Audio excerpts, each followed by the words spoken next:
Salve, salve, moçada! Sejam muito bem-vindos ao Arena Podcast, nosso espaço de conteúdo, entrevistas, debates e muito esporte. Hoje nós vamos receber aqui Janaína Castilho, jornalista e comentarista esportiva. Seja muito bem-vindo ao Arena. Valeu, muito obrigada pelo convite. Vamos bater papo, né? Tem bastante história. Muito bem, estamos ao vivo no YouTube e também no Facebook, @Arena Podcast. Se inscreva no canal e ative o sininho e ajude a fazer com que o podcast chegue cada vez mais longe. Jana, seja muito bem-vinda. Obrigada. Obrigado pela disponibilidade. Esse podcast tem como essência o esporte. Então, eu gostaria de começar esse bate-papo contigo perguntando como é que o esporte surgiu na sua vida? Então, eu sempre gostei de esporte, né? Desde criança, claro, nunca virei atleta, mas praticava, né? Fazia vôlei, fiz ginástica, gostava de futebol, né? Meu pai sempre foi muito ligado ao futebol, acompanhava os campeonatos, então gostava de falar disso dentro de casa. E aí depois eu fui crescendo, fui definindo o que eu ia fazer como profissão, né? Decidi que seria jornalista. E aí o esporte, né? Dentro do jornalismo, ele acabou me parecendo algo muito mais leve, né? Fazer jornalismo esportivo, para mim, você consegue trazer histórias, transformar a vida de muita gente. O esporte não é simplesmente uma paixão que a pessoa vai lá, torce, enfim. Eu acho que existe muita coisa por detrás disso, né? Então, poder utilizar a linguagem de uma maneira muito mais leve é o que me fez também me atrair, né, em fazer jornalismo esportivo. E também as minhas vivências depois, já como profissional, acabaram culminando para que eu conhecesse o esporte muito além do que eu conhecia lá no princípio. Não é só um esporte em que as pessoas torcem, um time que a pessoa torce, ou uma modalidade, enfim. Por trás do esporte existe muita coisa, né? Superação, enfim, e tudo isso acabou me encantando. Enquanto estudante, sempre foi a sua primeira opção o jornalismo ou você pensava em outra profissão? Não, já pensei em várias coisas, né? Quando eu era estudante, eu pensei em odontologia, pensei em pedagogia, até cursei um pouquinho de pedagogia, né? E aí depois eu acabei definindo como jornalismo, porque era algo que eu já gostava bastante desde criança, quando eu brincava nas minhas brincadeiras do dia a dia. Sim. Eu gostava de pegar o microfone, né, fazer que eu estava fazendo reportagem na TV. E aí fiz um teste vocacional lá e o jornalismo acabou sendo a primeira opção. Que bacana. E quando é que foi a primeira oportunidade na televisão? Bom, a primeira oportunidade foi na própria RIC, onde eu estou hoje, né? Onde eu presto serviço para eles, na afiliada da Record, na geral, né? Eu trabalhei lá, já como formada, eu trabalhei lá fazendo reportagens do dia a dia, não era esporte necessariamente. E aí eu pedia sempre, quando tivesse oportunidade, né, para fazer jogos de futebol, para fazer matérias de esporte, porque eu gostava. Então aí acabou que sempre quando tinha esporte, ó, tem um alarme me chamando. Temos uma visitante aqui, Ana Beatriz. Pode vir aqui. Vou chamar agora, é a hora dela entrar aqui. Venha Traz aparecer. ela. Então aí eu trabalhei na RIC. Só que antes de me formar, eu já trabalhava com TV lá em Ponta Grossa, onde eu fiz faculdade. Lá eu fiz jornalismo na UEPG. Então, a partir do terceiro ano ali, eu trabalhei em algumas emissoras também, né? Mãe, pode trazer. Pode vir, pode vir.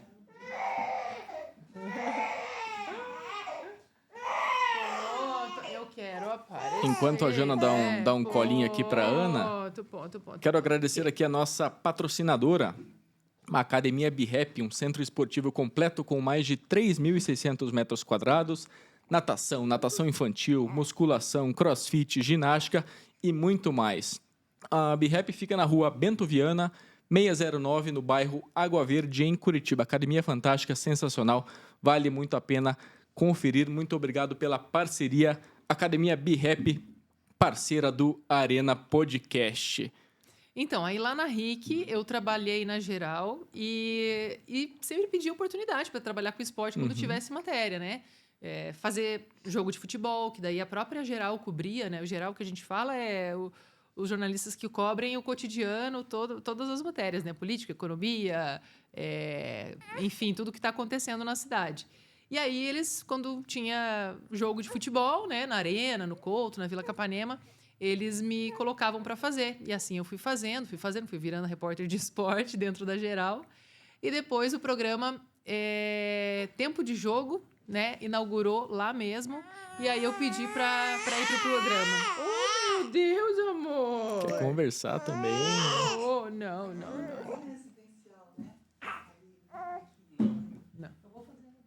Tá. Pode sentar aqui do ladinho, não tem problema. Fique à vontade. Senão vão dar uma multa para nós do Eco. Então, aí eu peguei e comecei a fazer o programa lá. O programa durou, né, durante um ano lá, o Tempo de Jogo, que eram os 3 torcedores, né, de Atlético, Coritiba e Paraná. Esse programa, ele meio que concorria com o programa na época, né, do SBT, da Rede Massa, que tinha lá. Então, a gente fazia mais ou menos o mesmo perfil. Era um programa descontraído, engraçado, em que os 3 torcedores ali, o Mauro Singer, o Luizão, né, e o Nelo, eles ficavam discutindo, né, sobre os times, ficavam cada um defendendo o seu. E aí eu fazia as reportagens em loco, né, dos treinos, reportagens dos jogos de futebol. Então, ali eu fui fazendo esporte daí exclusivamente, né? Entendi. Por que esse tipo de programa, esse formato, trio ali na bancada e o apresentador não se encaixa nos tempos atuais? Eu acho que hoje é diferente, né? Acho que, inclusive, esse próprio formato da internet, né, em que você permite que você possa filtrar aquilo que você quer ver. Por exemplo, um torcedor do Atlético, ele vai seguir as páginas relacionadas ao Atlético, de torcida, do próprio clube, de jogadores. Então, ele meio que filtra aquilo que interessa a ele. E eu acho que muitas vezes esses programas que tinham, né, lá 20 anos atrás, eles acabavam muitas vezes passando ponto ali, entendeu? Porque era algo mais encenado. Aquela né? linguagem não se encaixaria, Aquela né? linguagem eu acho que não se encaixaria hoje. Porque hoje temos também humor, né? Inclusive nas redes sociais, no Instagram tem várias páginas ali que utilizam do humor como uma maneira de atrair também o torcedor, né? De forma leve, descontraída, enfim. Mas esse torcedor ele não vai seguir, por exemplo, uma página do time rival ou de um time que não interessa a ele, né? Ele vai acabar se identificando com aquilo que é mais o perfil dele. Claro, muitas vezes quando o time adversário perde, aí ele vai viralizar lá o meme do time adversário. Então, hoje é bem diferente a internet, né? Com essa linguagem descontraída, com os memes e tudo mais, mas é completamente diferente de antes, né? Voltando um pouquinho no tempo, como é que foi a transição da reportagem para a apresentação de um programa esportivo de um canhão, que é o Globo Esporte Paraná? Então, quando eu estava lá no Globo Esporte, né, passei um bom tempo ali, 10 anos sendo repórter, só repórter, né? Claro, a gente acaba produzindo, editando também e tudo, mas assim, exclusivamente na rua, né? Que é ir atrás da notícia onde ela está acontecendo. E aí, depois surgiu a oportunidade de apresentar o Globo Esporte, né? Tiveram algumas mudanças na equipe, né? O apresentador saiu, foi para um outro programa, e aí a vaga ali ficou aberta, né? Eu tive 2 oportunidades, né, para apresentar o Globo Esporte. Uma em que a gente tinha 2 apresentadores. Eu apresentei uma época eu e o Jasson, depois eu e o Rogério, e aí depois se desmanchou esse formato, né? Porque era um período em que o Globo Esporte Nacional ainda tinha um bloco dentro das regionais, né? Então, a gente tinha um bloco nacional e os outros 2 blocos eram estaduais. Então, para nós, era um momento de muita adaptação. Tanto é que teve muita resistência do público nesse momento, né? Porque antes você via ali um Globo Esporte com um olhar nacional, com várias matérias ali, Flamengo, Corinthians e tudo mais, mas assim, não éramos nós que definíamos esse jornal. E depois ele passou por uma alteração, em que não tinha mais o bloco nacional, era só regional, só que daí nós tínhamos que incluir essas matérias nacionais dentro do nosso Globo Esporte regional. Então, o público tinha uma resistência no sentido de, poxa, por que tem um Globo Esporte nosso, paranaense, e a gente tem que dar o Corinthians, a gente tem que dar o Flamengo? A gente não tem que dar. Na verdade, a gente selecionava as matérias que a gente achava que tinha interesse público não só de Curitiba, mas do interior do Paraná. E no interior do Paraná nós temos torcedores de outros clubes que não são aqui da capital. E aí existia muita dificuldade da gente conseguir agradar todo mundo. Você nunca vai agradar, né? Mas assim, teve bastante dificuldade nessa transição, até a gente achar o ponto certo, sabe? Então, eu apresentei junto com o Jasson, depois junto com o Rogério. Aí o Rogério foi passar um tempo fora do Brasil, né? Depois retornou. Aí ele voltou para apresentação exclusiva, daí só uma pessoa, né? Acharam que seria o melhor formato, um apresentador só. E aí depois o Rogério saiu do programa e aí abriu oportunidade para eu assumir a apresentação e ali eu fiquei, né? Como apresentadora. Então, já era um momento já em que o Globo Esporte já tinha reconquistado ali o coração do público, né? Porque no começo a gente acabava... Claro que quando você está fazendo algo novo, você vai falhar. Então, muitas vezes a gente colocava matérias nacionais e não agradava o público de Curitiba, por exemplo, e a gente não sabia muito para onde ir. Então, a gente passou um período gravando um Globo Esporte só para o interior do Paraná. E aí a gente tinha um pouco mais de fôlego, porque daí para Curitiba a gente dava só Atlético, Curitiba e Paraná, notícias locais ou notícias até nacionais, mas de interesse do público daqui, tipo seleção brasileira, alguma notícia internacional. E aí a gente gravava, nos dias de jogos, por exemplo, um Globo Esporte para o interior do Paraná, que daí entrava Londrina, né, que tem muita força no interior, Cascavel, os times do interior que a gente fazia a cobertura dos treinos. E aí começou a agradar um pouco mais, né? Porque daí a gente não tinha a obrigação de dar, por exemplo, Londrina e Cascavel para Curitiba. E lá a gente dava Corinthians e Flamengo todo dia, né? Porque aí tinha espaço para isso. Depois a gente a gente avaliava quando era necessário ou não dar o Globo Esporte do interior, tentava fazer algo um pouco mais homogêneo para o estado todo, mas realmente o estado do Paraná a gente tem essa diferença de público, né? Então é bem difícil trabalhar com esporte, que é algo passional, né? O torcedor, ele não quer saber qual que é a sua dificuldade para você fechar o jornal ali. Ele quer saber que ele quer saber do time dele. Lógico. Né? Se vire para você dar o time dele. Então, foi um período complicado, assim, porque, além disso, né, teve aí a emergência das redes sociais. Então, lá, há 20 anos, quando eu comecei, não tinha tanto essa questão de opinião na internet, de repercutir, de virar algo, né?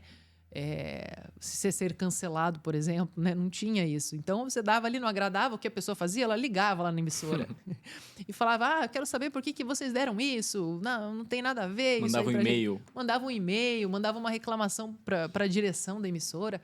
E hoje não, a pessoa vai lá e te manda um direct, né? Te cancelando ou realmente publica algo que denigra sua imagem. Infelizmente, assim. Ou, às vezes, acaba distorcendo o que ela viu, né? E às vezes, a pessoa que lê ali não viu realmente o que aconteceu e vai te julgar de maneira errada.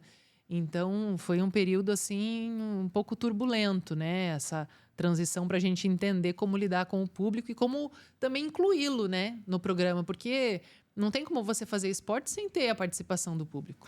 Eu sinto que o torcedor do interior fica um pouco carente de notícias do próprio time. O Operário de Ponta Grossa, o Cascavel lá no Oeste, o Londrina, o Maringá.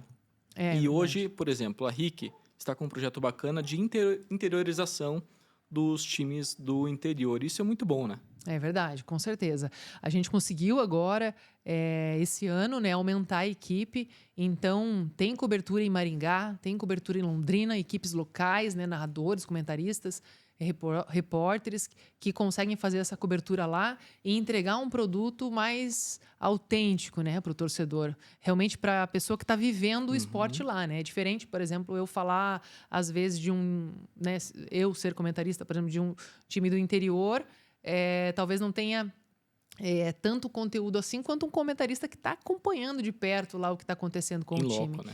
Então, essa participação, essa inclusão deles, inclusive diariamente no Bate-Pronto, é bem legal e enriquece muito o programa. A gente até consegue colocar mais assuntos na mesa para discutir, porque eles trazem coisas que só eles veem por lá.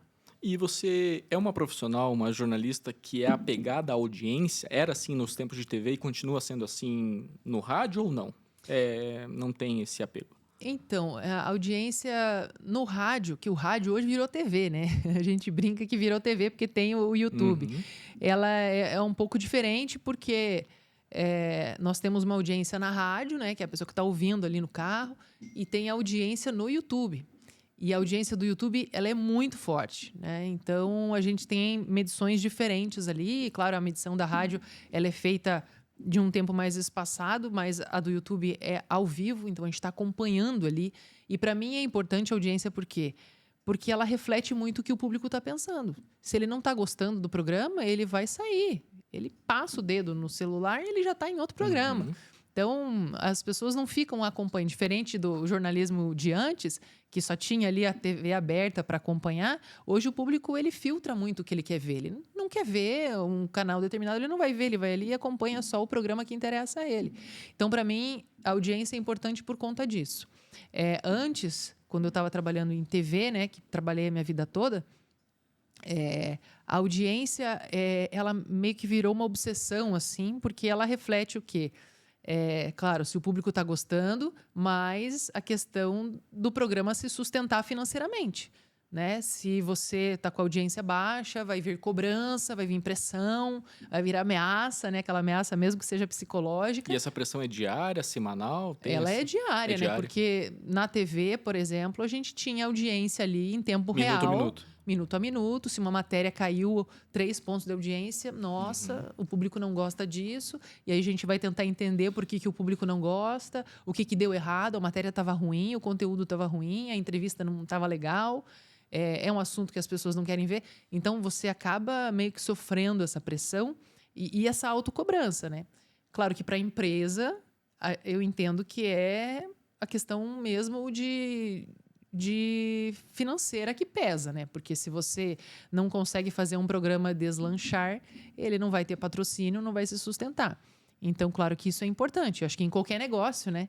Se você vai vender um quadro e ele não está bonito, você vai deixar ele lá parado e não vai vender, você não vai poder pagar suas contas. Então, é a mesma coisa com o jornalismo. Você precisa realmente agradar. Não falar o que as pessoas querem ouvir, mas atraí-las para acompanhar. Então, para mim, isso importa muito a audiência. Mas quando eu saí da TV e comecei a olhar a comunicação de uma maneira mais global, né? Porque quando você está muito tempo no mesmo trabalho, realmente você acaba fazendo algo mais mecânico, né? De, poxa, eu vou lá, eu bato meu cartão às 8 da manhã, eu tenho que editar 3 matérias, eu tenho que produzir tal coisa, eu tenho que fechar o roteiro, eu tenho que gravar 3 chamadas. Você vai naquilo ali, né? No teu roteiro diário. E aí, quando você... No meu caso, né? Que virei... Eu montei uma empresa, né? Eu presto serviço hoje para outras empresas. Então, a minha preocupação é se realmente o meu produto é bom, porque senão não tem por que ninguém me contratar, né, para fazer algo. Então, por isso a audiência para mim importa. Então, eu comecei a olhar a comunicação de uma maneira diferente, né? Antes eu olhava muito como funcionária, né, de agradar a empresa, e hoje eu tento fazer algo que realmente faça diferença para o público. E hoje em dia não, há muito tempo a forma como as pessoas consomem conteúdo mudou radicalmente. O streaming veio para mudar a rotina das pessoas. Eu posso assistir ou ouvir o Bate-Pronto ao meio-dia ou às 8 da noite, se eu quiser. Totalmente. Não, é uma comodidade gigante, Sim. né? Inclusive, ali no nosso grupo de trabalho, esses dias também, o pessoal postou ali uma foto de uma pessoa que estava acompanhando no ônibus o Bate-Pronto no final do dia, depois do trabalho. A pessoa olhando, eu falei, poxa, que legal, a pessoa entrou ali e fez a questão de acompanhar um programa que já foi ao ar. Eu faço né? isso. Então, no momento de livre ali dela, né? Então, isso é muito legal. Quer dizer que as pessoas estão gostando e que você já está conquistando o público, apesar da gente estar ainda há pouco tempo no ar. E eu acho super justo, né? Porque o público não precisa acompanhar uma sequência de programas ali, né, para estar conectado com o que está acontecendo no mundo. Ele pode acompanhar o que está acontecendo no mundo quase em tempo real do que está acontecendo. Aquela né? coisa do Jornal Nacional às 8h30 da noite, de segunda a sábado, não existe mais. Não. A pessoa pode assistir o jornal a qualquer momento. Exatamente, a qualquer momento. Se ela perdeu alguma reportagem que ela queria ter visto, que teve chamada, poxa, mas nesse horário eu estou trabalhando, ela entra ali no portal ali do jornal, dá o clique e acompanha a reportagem. Então, inclusive, a nossa audiência em tempo real ela é boa, mas quando você olha globalmente, o dia todo, 24 horas no dia seguinte, ela é muito maior. Você que está acompanhando aqui o Arena Podcast, nós estamos no YouTube e também no Spotify. Então você está assistindo no YouTube e também assistindo no Spotify com som e imagem. Olha só. Temos imagem no Spotify também. Isso aí. Jana, essa sua trajetória na RIC, que começou há pouco mais de um ano? 2 anos? Começou em janeiro do ano passado. Do ano passado, foi a primeira oportunidade em rádio ou você já teve outra oportunidade nesse veículo do rádio? Não tinha trabalhado em rádio ainda. Só que quando eu trabalhei na RPC, eu fazia participações no 98. Só que era com os assuntos do Globo Esporte, né? A gente fazia chamadas lá dentro, fazia um boletim mesmo do que estava acontecendo no mundo esportivo dentro do programa da 98, ali próximo do horário do almoço também. Então eu fazia lá. E durante as Olimpíadas também fiz o Mundo Olímpico ali também na Mundo Livre. Trazendo informações do que estava rolando nas Olimpíadas, Copa do Mundo. Daí a gente sempre fazia assim blocos especiais dentro da rádio, que era da casa, né? E você teve que se reinventar para os tempos de hoje ou você já tinha a manha do rádio, o timing do rádio? Como é que está sendo isso? Não, o timing e o tempo do rádio, né? Porque quando o Linhares falou comigo do projeto e tal, né? Do bate-pronto e dos jogos, enfim, de tudo que estava no combo ali, da ideia dele, eu perguntei, mas que horário vai ser o programa? Ele falou, vai ser 12h. Eu falei, vai durar quanto tempo? Porque para mim, programa era de 15 minutos, que era o tempo do Globo Esporte no máximo. O Globo Esporte tinha 15 minutos. Aí ele falou assim, vai ter 2 horinhas. 2 horinhas, Linhares? Ele falou, do meio-dia às 2. É igual o formato do bate-pronto lá de São Paulo. E daí, para mim, eu falei, gente, mas como que uma pessoa fala 2 horas? Por mais que a gente, né, tenha ali uma equipe, na minha cabeça não conseguia entender direito como é que eu ia conseguir falar tanto tempo assim. Imagine você trabalhando com televisão durante 16 anos, eu trabalhei na RPC, então, na televisão é assim, você tem que fazer a reportagem objetiva, né? Claro, é outro meio de comunicação, né? A gente não consegue ficar batendo papo ali, porque o tempo urge, né? E depois começava já o Jornal Hoje, então se não entregasse, você ia estourar o tempo do jornal, ia dar erro lá. Dava o tchau com as letras aparecendo na sua tela. Sempre fazia isso, mas assim, não podia estourar o jornal, senão eles derrubam, né? Vai para o próximo jornal. Então, a gente trabalhava com segundos ali, entendeu? Eu tinha 5, 10 segundos no máximo para chamar uma reportagem no ar. Então, eu não podia ficar falando sobre a reportagem. Tinha que chamar rápido. O importante era entrar a reportagem do repórter, né? Que era o conteúdo visual ali. Televisão é vídeo, né? Então, aí, eu sempre me policiei para tentar ser objetiva. Como é que eu ia ficar falando, tagarelando? Ele falou, não, mas é tranquilo. Você vai ver, vai passar bem rápido. A gente fez um piloto e o programa foi pro ar. Um piloto de 15 minutos. Mas o programa foi pro ar com 2 horas. E aí eu falei, gente do céu, e deu certo, 2 horas ali falando, realmente o tempo vai passando, e é um programa que também ele traz a interação com o público, né? Então você está no YouTube ali e você está lendo o que as pessoas estão falando, você vai colocando a participação delas, e com a participação delas, que são opiniões, né? Você já consegue também opinar em cima, e aí o assunto se estende ali por 10, 15 minutos, cada assunto. A roteirização, a produção, o espelho de um programa de rádio ou de televisão de hoje em dia é muito diferente, porque um tweet de um dirigente de futebol ou de um jogador muda tudo, gera uma discussão de meia hora. Exatamente. Então, a TT lá, ela produz pela manhã, né? Então, ela faz o roteiro do programa. Quando você olha o roteiro, você fala, nossa, mas isso aqui dá pra gente falar em 10 minutos. Estoura o tempo se deixar. Você fica ali 2 horas falando e ela tem que ir controlando o tempo de cada um, porque senão não dá tempo, né? Porque realmente, não que os assuntos sejam polêmicos, mas esporte, né? Então, sempre você entra num assunto que ele vai acabar se desmembrando em vários olhares diferentes e também você vai acabar trazendo história sobre aquilo ali, né? Você vai, por exemplo, falar do jogo da Copa do Brasil hoje, Coritiba e Águia. Você vai trazer jogos que já aconteceram, você vai trazer curiosidades do adversário e ali você já foi meia hora. E como profissional de comunicação do esporte, sempre presente nos estádios, como é que é o seu relacionamento com as torcidas? Falando aqui de Curitiba, Atlético Curitiba e Paraná Clube. A minha relação sempre foi muito boa com as torcidas, assim, até em relação a críticas, né? A situações em que a torcida muitas vezes não concorda com o que você está falando, ainda mais agora, nessa fase, né? Em que eu tenho o dever de opinar, de falar o que eu penso, né? Não é aquela coisa, não, deixa quieto, deixa abaixo, não fala, não, tenho que falar. Então, muitas vezes você fala algo que as pessoas não concordam, elas têm uma visão diferente.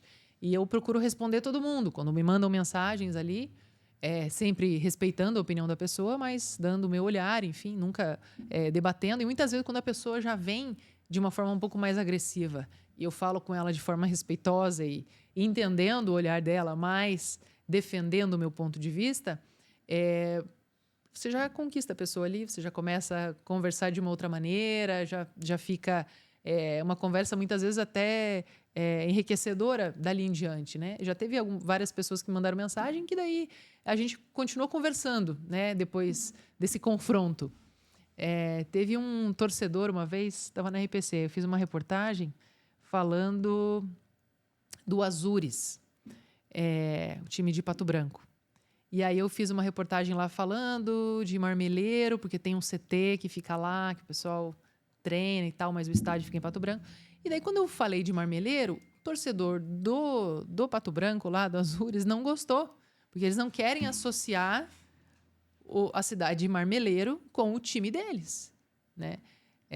Porque o estádio é lá em Pato, enfim, a torcida é de lá e tal.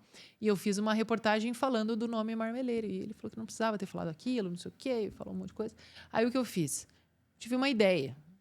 Claro, eu falei assim, olha, eu sou de Curitiba e realmente eu não tenho essa visão daí. Foi bom você ter me falado isso, porque talvez vários torcedores não tenham gostado. Eu fiz algo pensando que ia agradar a torcida. Com o seu olhar. Com o meu olhar, porque eu achei ali um insight, né, na reportagem, e eu desagradei você e talvez outras pessoas que não vão vir falar comigo, simplesmente não gostaram. Então, eu pensei da gente fazer uma matéria com você. Aí o cara adorou, né? Daí eu entrei online com ele, fiz uma entrevista com ele, para ele colocar a boca no trombone e falar o que ele não gostou. Daí ele falou o que ele não gostou e tal. E daí foi bom, porque daí ele esclareceu a história do time. A gente trouxe mais conteúdo a respeito de um time que era pouco conhecido na época. Então, foi bem legal, assim. A gente acabou desdobrando aquilo ali e conquistou um público, né? Uma pessoa que talvez não fosse mais assistir o Globo Esporte porque não gostou daquela visão. E aí ele passou a acompanhar mais o programa e continuou mandando mensagens positivas depois. E o Azures tem uma baita estrutura. Um CT fantástico, campos fantásticos. Sim, tem uma estrutura muito boa. E é um time que vai bem, né? Tá conseguindo ali fazer um campeonato bem competitivo.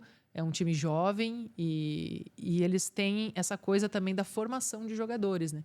Tem um CT de base, então muitos jogadores acabam treinando lá para talvez depois serem vendidos para outros clubes e eles conseguem fazer essa formação de base muito boa. O investidor, o patrocinador principal ainda é o Marcelo, o lateral do Fluminense? Sim, é o Marcelo. E ele visita Pato Branco, será? Ou pois é, você... Ou só de longe? Eu acho que acompanha mais de longe, né? Acho que até por conta da rotina dele, né? Sim, com certeza. Jana, como é que, para quem não conhece muito os bastidores do jornalismo esportivo, a preparação para comentar em um programa esportivo é muito diferente da produção, da preparação de um repórter? Eu acho diferente. Na verdade, eles se complementam, né? Porque o repórter ali, por exemplo, do Bate Pronto, eu acompanho o programa até quando eu não estou participando dele, que agora estou numa fase de maternidade, então eu participo um pouco, às vezes não participo. E acompanho os meninos ali, eles são muito bons. Eles têm, assim, notícias em primeira mão, eles são... Eu até brinquei que o Linhares está revelando aí talentos para o jornalismo que vão brilhar muito. Eles são muito bons, o Vicenzo e o Rogério Scarione, né, que cobrem o Coritiba e o Atlético. O trabalho do repórter é aquele trabalho de pegar o celular e ir atrás da notícia. Não é copiar nada da internet. E eles são bons nisso, né? De apurar, de pesquisar. O Vicenzo traz cada estatística sensacional, assim, que são fundamentais para que eu possa fazer um comentário. Né? Então, as estatísticas, muitas vezes, que ele traz ali, de quantos passes o jogador acertou, vai embasar o meu comentário, para dizer que o jogador foi bem na partida, né? Que ele foi importante, enfim. E eu acho isso super importante. Inclusive, quando eu comecei a comentar, que eu fiquei com aquele receio, poxa, mas eu sempre tive que guardar minha opinião para mim, né? Eu sempre tive que tentar fazer um jornalismo mais ali, isento ali, sem tanta opinião, né? Claro que a sua opinião, muitas vezes, ela tá nas entrelinhas, quando você fala de um assunto, né? Se você vai falar de Daniel Alves, não tem como você pegar e fazer o assunto por si só ali, um jornalismo seco. Você vai estar dando a sua opinião, não tem como, né? Você vai estar falando de um julgamento de algo grave que serve ali como espelhamento para muitas outras coisas na sociedade. Mas eu sempre contive muito, né? Por conta da minha função, da minha responsabilidade ali como repórter e como apresentadora depois. Então, quando eu me tornei comentarista, na minha cabeça vinha assim, poxa, tudo que eu for dar a minha opinião, eu tenho que estudar muito a respeito daquilo. Porque eu não posso falar uma coisa sem responsabilidade e sem ter a percepção da voz que eu sou ali, né? Porque o que eu vou falar, muitas vezes, vai formar a opinião de muita gente, as pessoas vão reproduzir aquilo que eu estou falando e pessoas que muitas vezes não acompanharam de perto o assunto acabam tomando aquilo para si e eu vou estar fazendo algo negativo. Então, as pessoas podem até discordar do que eu vou falar, da minha opinião, mas ela vai ser baseada em fatos, né? E o meu argumento é sempre em cima daquilo ali. E no Bate-Pronto a gente sempre tem muito confronto de opinião, né? O Linhares pensa uma coisa, o Alexandre pensa outra, o Dalk pensa diferente, eu dou o meu olhar. E por que a gente faz essa mistura toda? Para que as pessoas possam tirar as conclusões delas ali, né? Ela vai ter um olhar de cada um e um olhar refinado, com argumentos plausíveis, não é algo do nada, simplesmente porque eu penso isso e dane-se o mundo, né? Porque eu acho que hoje voz todo mundo tem na internet, então você pode falar o que você quiser, é a sua opinião. Muita gente fala coisas que não são legais, mas não são jornalistas. Então, eu acho que eu, como jornalista, continuo levando essa missão, né? De falar o que eu penso, mas sim com vários dados e em cima de fatos, de coisas que eu vi, que eu acho que realmente são interessantes para as pessoas. Você falou sobre a pena imposta ao ex-jogador Daniel Alves. Queremos te ouvir sobre isso. Qual a sua opinião? Então, acho que foi pouco. E eu acho que foi pouco. Mas a justiça foi feita, né?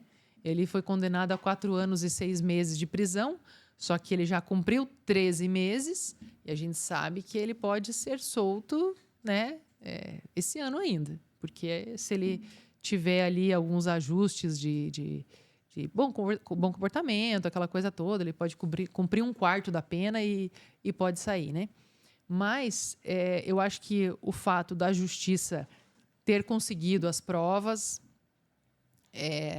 ter passado por todo o processo ali tudo e ter conseguido condená-lo em cima de fatos, em cima de provas realmente, eu acho que serve de exemplo para outros processos, para outras acusações de agressões sexuais, emocionais contra a mulher, porque a gente sabe que muitos casos passam impune, né? Eu conheço mulheres que foram violentadas emocionalmente, por exemplo, e que não deu em nada. Então, realmente, eu acho que é um exemplo pelo fato dele ser, claro, um cara que é conhecido no mundo inteiro, né? Tem essa visibilidade, infelizmente negativa, né? Porque acabou com a carreira dele, na minha visão. Claro que daqui a pouco pode ser que ele esteja jogando em algum time, a gente sabe que isso acontece no Brasil. Mas ele acabou manchando a história dele, né? Por conta de uma situação gravíssima. Até a gente falou sobre isso. Teve a situação também da família do Neymar, que emprestou dinheiro para ele diminuir a pena, né? Mais uma situação também que é uma decepção atrás da outra, né? O Neymar aceitar fazer algo assim, mesmo que ele seja amigo do Daniel Alves. Mas, poxa, eu tenho um amigo que comete uma agressão contra a mulher, trai a mulher, fala mal de mulher. Poxa, eu vou chegar num momento que eu vou pensar, esse cara não é uma boa pessoa para ser meu amigo, né? Não é um exemplo para ser meu amigo. Então, acho que isso faz parte de um machismo estrutural no Brasil, dele não ter olhado a situação gravíssima que é o caso do Daniel Alves e fazer algo assim. A pena poderia ter sido de 9 anos, né? Foi para 4 porque ele pagou a indenização que foi paga com o empréstimo que o Neymar fez. Então, realmente é difícil, né? Porque assim, eles poderiam, para mim, para muitas crianças até são ídolos, né? O Neymar hoje é um ídolo, né? Daniel Alves, eu acho que já está na geladeira, mas o Neymar é um ídolo para muitas crianças.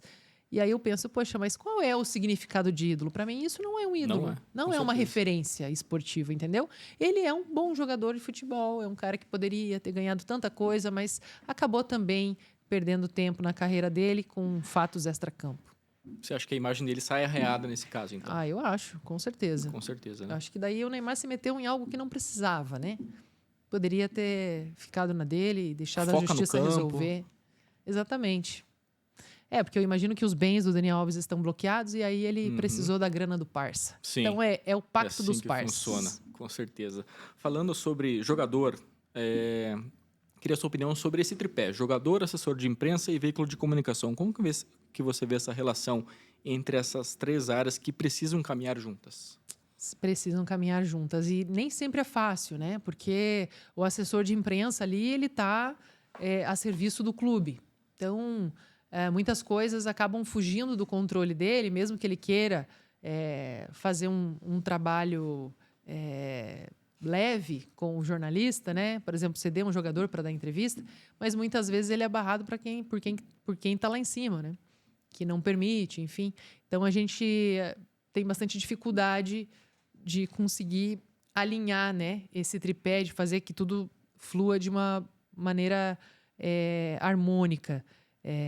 Mas eu acho que existem bons profissionais na assessoria de imprensa que, mesmo sendo podados, né, pela direção e tudo mais, eles deixam claro que estão tentando dar o seu máximo, estão, né, fazendo o seu melhor ali. Mesmo que eles não atendam um pedido nosso, por exemplo, eles conseguem fazer um plano B, por exemplo, né? Eu não consigo a entrevista com o jogador X, mas eu consigo fazer essa pergunta para você, te mandar o vídeo, enfim. Mas aqui presencialmente não vai dar para fazer, porque isso, enfim. Principalmente quando os clubes não estão muito bem, né? Quando estão perdendo muito, enfim. O caso do Coritiba ano passado, que acabou sendo rebaixado. Então, tinha coletiva de imprensa e chegou um momento ali que acho que já estava irreversível a situação do clube, que eles não faziam mais. Conseguir uma exclusiva com um jogador em um time em uma fase ruim é praticamente impossível. E daí ali não tinha nem coletiva mais, só tinha pós-jogo, que daí era o dever ali, né? Eles tinham que cumprir esse protocolo de falar sobre o jogo depois. E aí a gente acabava desmembrando essa entrevista para usar a semana inteira. E é dificílimo, porque você quer utilizar um material inédito ali, algo bacana para o torcedor ouvir. Mas aí, claro, a gente deixava claro isso também para o torcedor, né? Olha, o clube não está falando, está se fechando, é um momento delicado. E as coisas só foram piorando, né? Até o fim do ano, né? Que o Coritiba acabou concretizando ali o rebaixamento. Então, acabou sendo um assunto que a gente abordava mesmo com o pessoal da mesa, porque entrevistas eram raras. O clube disponibilizava sempre no canal dele ali as entrevistas, né, de pós-jogo, ou entrevista com algum jogador feita lá no CT. Sim. E aí todo mundo usa de maneira igual, né? Não tem exclusiva.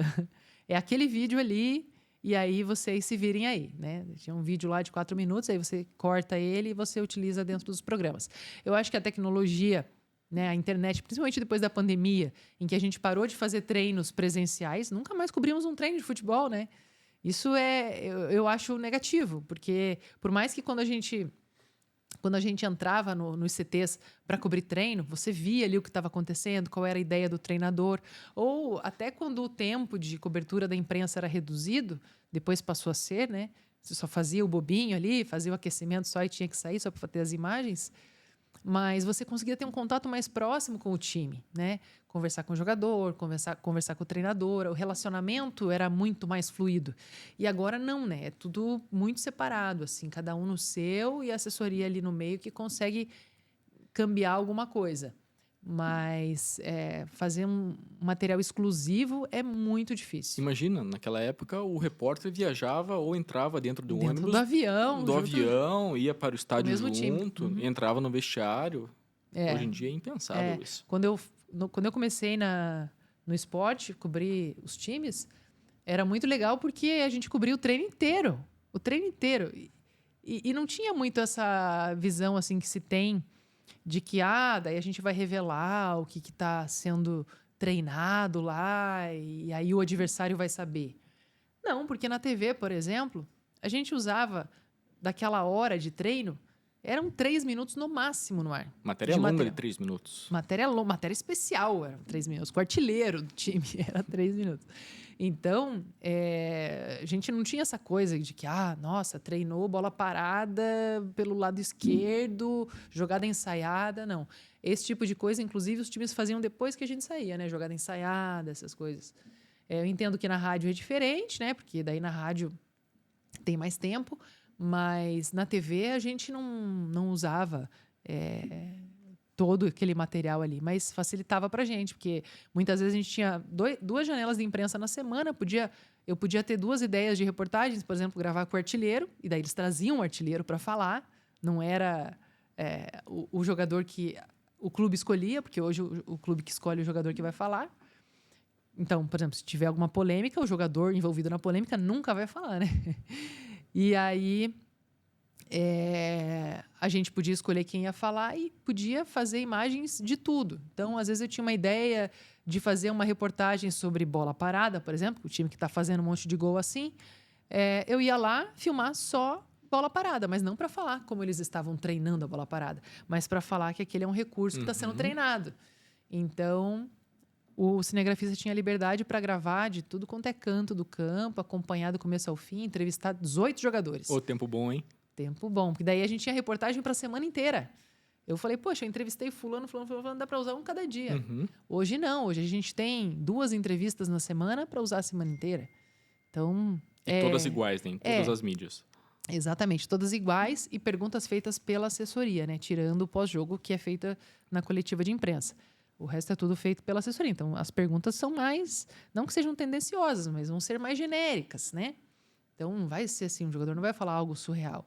Mas, claro que é importante a gente ter a voz do torcedor, do jogador, do treinador, porque o torcedor quer ouvir, né? É o time que ele acompanha. Então, é preciso ter, assim, essa visão de quem está lá no campo treinando e tal, como que eles estão vendo o adversário, para ilustrar mesmo o material. Muito bem. Janaína Castilho, quero fazer alguns registros aqui dos nossos telespectadores, ouvintes e internautas, mas antes quero te entregar uma lembrança. Obrigada. Do nosso Arena Podcast. Obrigada. Adoro canecas, porque eu amo café. Tomar um café, jornalista gosta de café, né? Muito bem. Um abraço para o Aníbal Tavares, que está nos acompanhando aqui na live do YouTube, a Fabiane, a Simone, o Henrique também participando aqui pelo nosso Facebook, o Jefferson também aqui de Curitiba participando da nossa live. Pelo Instagram também, Andres? Muito bem. Qual que é? No Instagram, deixa eu abrir aqui o Instagram. Vamos lá, daqui a pouquinho a gente abre o Instagram do Arena. Deixa eu ver aqui. @Arena Podcast. Pergunta da Michele aqui, Jana. Janaína, você sofreu algum preconceito por ser mulher em um ambiente masculino na época? Acredito que na época da televisão como repórter. Sim.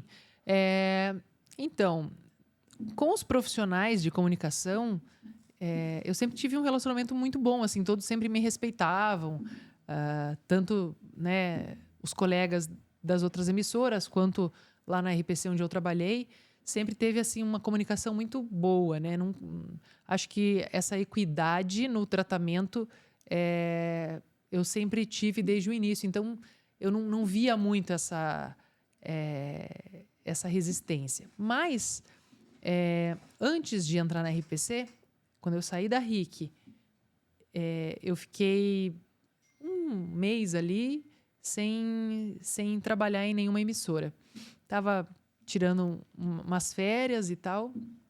E aí eu falei, poxa, eu vou procurar um trabalho em Curitiba, em uma emissora que tem esporte, né? Que seja de esporte, para não precisar trabalhar com a geral de novo e depois querer ficar trocando. Eu vou focar naquilo que eu quero. Então, fui distribuir currículo, né? Na época a gente distribuía currículo e deixava não é disquete, gente.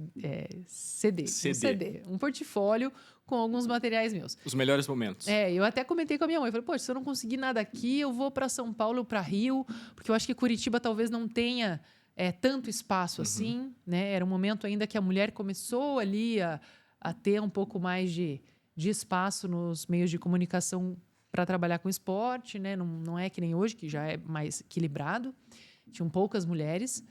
E aí, se eu não conseguir, eu vou embora, porque, enfim, eu estava meio, né? Poxa, que difícil, né? Comecei a distribuir, nada. Os materiais. E aí, me chamaram em uma rádio, né? Que daí, rádio tinha mais esporte em Curitiba, emissora a gente não tinha tantas, né? Que cobria exclusivamente esporte. E aí eu fui fazer a entrevista de emprego nessa rádio, né? Que não vou falar o nome, mas enfim, depois muitas mulheres trabalharam lá. E aí eles me falaram que tinha uma vaga para geral. Eu falei, então, mas é que eu coloquei ali que era para o esporte, né? Eu tinha deixado claro que meu interesse é trabalhar com esporte. Daí, na geral, né, vou pular. Porque aí eu preferia, né, continuar atrás daquilo que eu queria, do que, sabe, quando você vai fazer algo só para dizer que você está empregado. Seria o jornalismo diário. Seria o jornalismo diário. Aí eles falaram, pois a gente tem um programa de esporte, mas aqui a gente não trabalha com mulher aqui no esporte. Aí, no momento, assim, eu não entendi direito, né, a colocação. Aí eu agradeci, fui embora, e depois daí eu comecei a maturar aquilo que eu estava ouvindo para entender se era porque mulher não pode trabalhar com esporte, ou se nós não contratamos mulheres porque achamos que elas não têm o nosso perfil. E aquilo começou a me incomodar. Eu falei, agora sim que eu só vou aceitar esporte. Eu falei, não estou entendendo isso, né? E aí, acabou que, né, nas rádios que eu mandei não me chamaram. E aí eu peguei e fui tirar umas férias, fui para Buenos Aires, na Argentina, minha primeira viagem internacional, né? Porque desde que eu me formei eu não tinha parado de trabalhar, porque sempre quando era para sair férias, por exemplo, quando eu estava na RIC, eu fui contratada pela RIC, e depois quando eu fui para o programa de esportes, era outro contrato. Então aí não dava o tempo de 12 meses ali para tirar férias. Então eu trabalhei ali 2 anos seguidos, sem férias. Quando eu me formei também já comecei a trabalhar, então não tive aquele respiro. Falei, não, vou dar um tempo, vou respirar, vou passear, e aí quando eu voltar, eu vejo o que eu faço se ninguém me chamar. Aí quando eu estava lá viajando, aí um lugar que eu tinha levado o meu portfólio foi a RPC. Levei lá para o Gil Rocha, saudoso Gil Rocha, e aí ele me ligou. Porque quando eu entreguei o currículo para ele, ele olhou e falou assim, tá bom, se tiver alguma coisa eu te falo, mas é que a gente não tem vaga no momento, tá bom. Daí ele pôs assim, junto com uma pilha de currículo. Aquela conversa que todos nós conhecemos. Quando tiver eu te falo. Tinha uma pilha assim, porque eu acho que, né, todo mundo levava lá, né, por ser, né, uma emissora que tinha mais visibilidade no estado, enfim, afiliada da Globo. E aí, quando eu estava nessa viagem, ele me ligou e falou, oi, tudo bem? Já está trabalhando? Eu, não. Aí ele falou, então, tem uma vaga aqui que surgiu para um programa chamado Rumo ao Pan, que era um programa que ia cobrir os atletas que iam para o Pan-Americano em 2007. É para reportagem, né? A gente já tem apresentadora, daí seria para você fazer reportagem com os atletas que vão para o Pan-Americano. Se você quiser, né? A gente pode começar. né, com você aqui de repórter e tal, mas é temporário. O programa vai durar 3 meses. Eu falei, claro, quero, né? Então, aí eu voltei e daí eu já comecei a trabalhar lá para esse programa. Já tô com a roupa de ir. Já. Aí já tô fui. pronto. Eu tô pronta, né? Eu falei, nossa, que rápido, né? E foi uma super oportunidade, porque ali seria minha porta de entrada para começar a realmente fazer aquilo que eu queria. E realmente, eu fazia as matérias para o Rumo ao Pan e daí, às vezes, fazia alguma coisa para o Globo Esporte também, né? Na época, o Rogério era repórter e a Janaína Xavier era repórter do Globo Esporte. Apresentadora também, ela já apresentava ali, mas era o Jason, né? E aí eu fiquei 3 meses no programa, meu contrato era de 3 meses, começava no dia 4 de janeiro e ia terminar em 4 de abril. E aí, quando deu o dia 4 de abril, cheguei lá, peguei minha pauta, fui fazer a matéria e o Rocha não falou nada, né? Porque eu imaginei que ele ia me falar, amanhã termina, valeu, tchau, né? Não falou nada e nem falou, vai dar para ficar, não. Aí eu fui fazer meu texto ali de reportagem, terminei, gravei o off, deixei ali, né? Era fita, né? A fita com o material. E falei, Gil, já terminei aí, né? Terminei aí, né? 3 pontos, e aí? Hoje é dia 4, né? Lembrando. Aí ele falou assim, terminou, beleza. Vamos ali tomar um café, então. Aí, do lado da sala de esportes, tinha uma cozinha. Aí, fui lá. Aí ele pegou um café e ele falou, e daí, você gostou? Daí eu falei, eu gostei, né? Poxa, era isso que eu queria fazer. Enfim, foi uma experiência sensacional. Trabalhar com equipes de primeiros, cinegrafistas, as imagens, tudo, né? Ótimo, todo mundo, as pessoas entrosadas, o negócio fluindo, as reportagens saindo boas, apesar de eu ser uma repórter super crua ainda, né? Tava no começo ali aprendendo a fazer texto de TV, mas para mim foi uma ótima experiência. Aí ele falou, então tá, se você gostou, dá para ficar aí. Daí falei, poxa, achei que ele ia me preparar para dar essa notícia, né? Daí eu falei, sério? Ele falou assim, não, sério, porque a Jana vai para o Rio de Janeiro e aí a gente vai ficar com uma vaga aberta e aí você pode continuar no Globo Esporte. Falar isso como se estivesse falando que eu vou comer arroz, assim. O Gil era gente finíssima, né? Boa pessoa. Não, mas ele fez de propósito, né? Para me deixar ansiosa. E daí ali eu comecei como repórter, né? Fiz tudo quanto é tipo de matéria, né? Mas o futebol era o nosso carro-chefe. Viajei para vários lugares, cobri futebol, cobri Campeonato Brasileiro, Série A, Série B, em várias cidades que eu nunca vi na minha vida. E, por exemplo, fui para Juazeiro do Norte fazer, né, o Curitiba lá. Conheci vários lugares.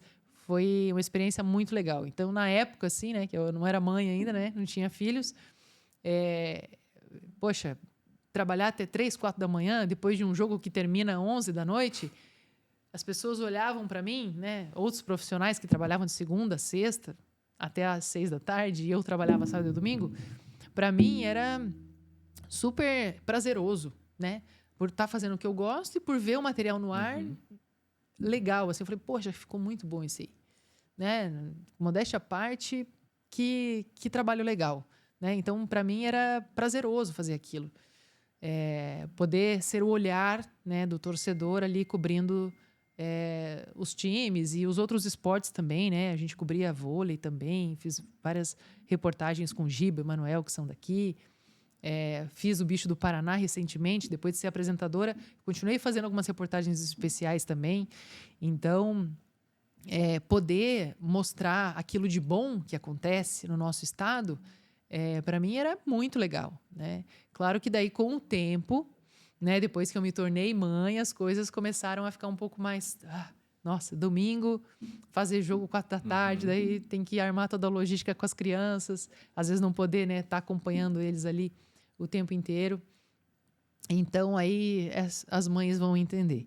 Mas sempre foi algo muito prazeroso. Profissionalmente falando, eu não me arrependo de nada que eu fiz. De nenhum lugar que eu trabalhei, ou de, sabe, dos sims que eu dei. Eu acho que tudo teve um retorno bom para mim. Como profissional, né? Eu cresci, amadureci. Até com as experiências negativas, eu também, né, consegui trazer aquilo para mim. conseguir fazer com que eu me tornasse uma repórter melhor, fazer perguntas melhores. Tudo é aprendizado. Porque no começo você fala, poxa, o que eu vou perguntar, né? Uma pergunta, você tenta formular uma pergunta inteligente. Com o tempo, você vai conseguindo entender, né, como você faz a melhor abordagem com os entrevistados. Isso é só fazendo, né? Não adianta você sair da faculdade e pensar que você vai, poxa, brilhar, né? Nascer um profissional ali. Não. Isso é tempo. Eu acho que em qualquer profissão, né? Ali há muita luta, os calos mesmo que vão fazer você se tornar um profissional bom. Com certeza. E entre tantas coberturas esportivas, tem alguma que você guarda com carinho? Eu acho que a Copa do Mundo, Copa né? do Mundo. Que foi o maior evento que eu cobri, né? Foi em Curitiba, aquela Copa em 2014, quando teve ali na Arena jogo de Copa, né? Foram 3 jogos. E foi a primeira vez que eu consegui emplacar reportagens no Jornal Nacional. Então, para mim foi um marco, porque assim, eu já tinha entrado em todos os jornais de rede, né? Jornal da Globo, Jornal Hoje, o Globo Esporte Rede, os jornais da tarde, enfim.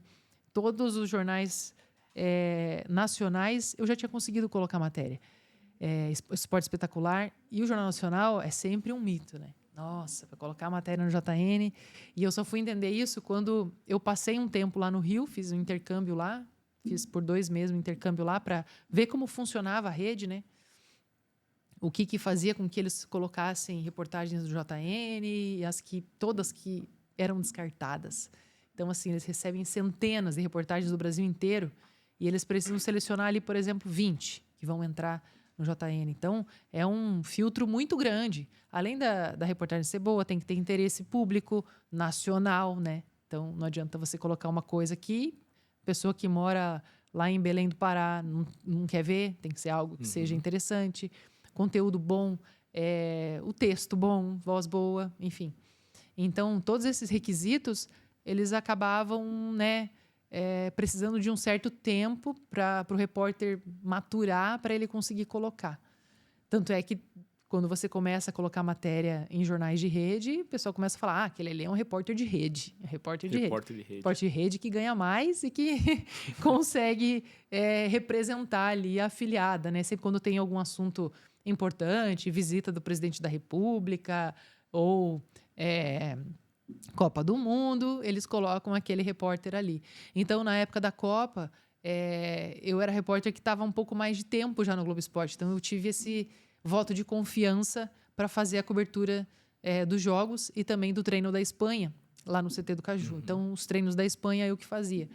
E era muito legal, assim. Eu conheci o Pedro Bassan lá no treino da Espanha, pessoalmente, né? Porque eu conhecia, já era fã dele. Texto maravilhoso. Pela TV, e eu ficava espantada com o texto dele. O texto dele é sensacional. Ficava pensando, nossa, quanto tempo será que ele demora para pensar nessa frase? Porque essa frase resumiu a matéria inteira. E às vezes eu fico ali 1 hora para escrever um negócio e não fica tão bonito assim, e eu não falo tudo que ele falou em uma frase. Como que pode? Claro, ele é um cara que é super estudado, lê pra caramba, isso faz uma diferença enorme, né, para você fazer um bom texto. E ele tem umas sacadas assim na hora mesmo. Então, aquilo ali é da vivência dele, claro, da experiência dele. Às vezes ele ia cobrir lá o treino da Espanha, ele via uma bola, ele via o treinador piscando 3 vezes para um lado, pronto. Aquilo ali virou uma poesia que tem um significado gigante, entendeu? Ele já traz um assunto em cima daquilo. E aí eu ficava observando ele. Para mim, ele era a minha referência. Eu ia no treino da Espanha e ficava do lado dele, pensando o que ele está pensando, o que ele vai falar desse movimento. Tem alguma outra referência no jornalismo esportivo? O Tino Marcos também. Tino Marcos. E não só como profissionais, mas como pessoa. São pessoas excepcionais. Os dois. Também conheci o Tino lá no Rio, quando eu fiquei lá. De uma humildade, generosidade, super simples, assim. E pessoas super dispostas a ajudar, né? O Tino, na época que eu fui lá, ele apresentava o Globo Esporte. Então, quando eu fazia as matérias lá, eu ia cobrir o Flamengo, os times do Rio, eu ficava, gente, será que o Tino vai gostar desse texto? Nossa, será que ficou bom? Né? Sabe, repórter novo, assim, com medo de agradar. Aí eu pegava e mostrava para ele. Daí ele sempre, com a maior delicadeza, ele dava alguma sugestão, numa sutileza, e ele me fazia refletir sobre aquilo que eu fiz ali, e ele dava uma dica de uma palavra que mudava completamente o VT. Mas, assim, de uma forma muito sutil e Solista, carinhosa. carinhosa. E, assim, de uma forma que ele queria me ajudar para que eu me tornasse uma profissional melhor. Não é aquela coisa assim, nossa, ficou horrível isso, e faça assim que vai ficar melhor, e já me dá o negócio pronto. Não. Ele fazia eu refletir sobre uma frase que eu escrevi para fazer com que ela se tornasse melhor, e ali eu já, tipo, dava, né, um passo a mais no meu crescimento. Conseguia, no dia seguinte, já pensar de uma outra forma com a dica dele. Então, foram profissionais, assim, que nesse período fizeram bastante diferença para eu me tornar uma repórter de TV mesmo, completa. Mudando um pouco de assunto, Jana, como é que está sendo a sua vida, a sua rotina como influenciadora digital de uma casa de apostas? É difícil, É difícil? também. Não, eu já fui, durante a Copa do Mundo, tinha uma outra casa de apostas que eu fiz uma parceria, e aí eu falei, gente, mas como que a gente fala disso, né? Porque eu não conhecia esse universo, né? O mundo do entretenimento ali digital, da pessoa brincar com os resultados esportivos. E eu sempre fui um pouco resistente, assim, de você ficar falando de aposta, de muitas vezes parecer que as pessoas vão perder dinheiro, né? Então, eu tinha esse receio de falar de algo só para fazer as pessoas comprarem aquele produto. Então, para mim, fazer com que as pessoas cliquem ali para dar uma brincada, né? Como eu falo no texto, é para elas utilizarem o conhecimento delas que elas têm em futebol, as informações até que eu falo ali, né, de cada clube, de uma forma positiva, né? Então, poxa, eu sei que o time joga bem em casa, a probabilidade dele ganhar em casa é muito grande. Então, ela não vai fazer aquilo ali simplesmente para ganhar dinheiro, mas ela vai fazer para testar se vai rolar aquilo ou não. É uma brincadeira, né? Então, desde o começo eu tentei fazer com esse viés assim. Tanto é que quando eu fazia da Copa do Mundo, eu falava das histórias da Copa do Mundo. Eu falava das seleções que estavam se enfrentando. Eu trazia conteúdo jornalístico. Então, para mim, sempre vai ser jornalismo. Sempre vai ser eu trazendo conteúdo para que as pessoas olhem ali os meus stories e vejam, poxa, eu não sabia dessa informação que ela deu, entendeu? Que legal isso, né? Então, antes de gravar os stories, eu sempre pesquiso, sempre busco informações. As odds. As famosas odds, não só trazer as odds, mas explicar por que a odd está daquele jeito, né? Trazer as informações que tem por trás da odd, porque a odd nada mais é do que um reflexo do que está acontecendo em campo. Se o time está bem, né, a odd vai ser baixa, porque a probabilidade de você ganhar dinheiro vai ser menor, porque é mais provável que aquilo aconteça. Então, não é um jogo aleatório, né? Que você vai perder dinheiro. Você vai ter uma probabilidade de ganhar baseada em fatos. Muito bem, estamos chegando na parte final do nosso Arena Podcast. Janaína, projetos futuros, como está a sua vida profissionalmente, sua vida profissional? Então, bom, no momento eu estou tentando curtir a maternidade, né? Pela terceira vez. Então, eu estou mais imersa ali na minha rotina. Mas, como nesse momento, né, eu trabalho de uma forma independente, eu sempre procuro, né, estar à disposição para fazer uma comunicação diferente do que eu fazia há 2 anos atrás. Essa é a minha ideia, né? Tentar sair um pouco daquilo que eu fazia, não porque era ruim, pelo contrário, foi um período maravilhoso na minha vida, enfim. Acho que a profissional que eu me tornei hoje é muito por conta de tudo que eu vivi. Mas quando você sai um pouco da bolha ali, da casinha, você vê outras possibilidades. E a comunicação hoje, ela está na palma da mão, né? Então, a minha ideia é poder explorar mais os meios de comunicação digital, né? Poder trabalhar mais com a internet. Podcast também é uma coisa super legal, Empreender né? é difícil, né? Empreender é difícil. complicado. Porque você é responsável pelo seu trabalho. As pessoas falam, ai, que legal, vai empreender, vai ganhar dinheiro, não vai precisar bater cartão. Eu falei, mas você tem que trabalhar muito mais. Porque você passa, às vezes, a noite pensando, buscando ideias para fazer o negócio acontecer. Porque ele não acontece se você não tiver algo muito bem estruturado e trabalhado. E é assim que funciona, né? Então, no momento, eu presto serviços para a RIC, né, para a Jovem Pan. Ali eu sou comentarista de esporte, apresento também. Lá na RIC tem um bloco do RIC Esporte Clube que a gente faz para Cascavel. Os times de lá são muito fortes, né, do oeste do estado. Então, a gente fala só dos times da região ali, tanto do futebol quanto do futsal, que é muito forte por lá. Então eu gravo esse programa pela manhã, a gente gera para lá, produzo ele da minha casa toda, né?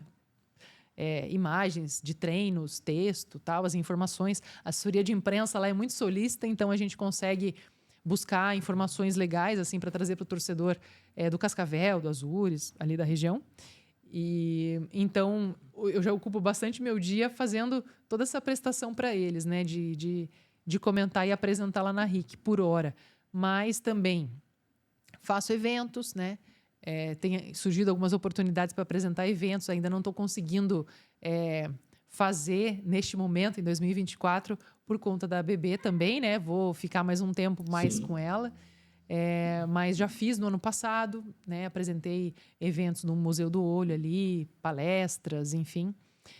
Então, a minha ideia é poder amplificar mais, né? Viver esse universo digital e também fazer essa comunicação em eventos de uma forma um pouco mais intensa.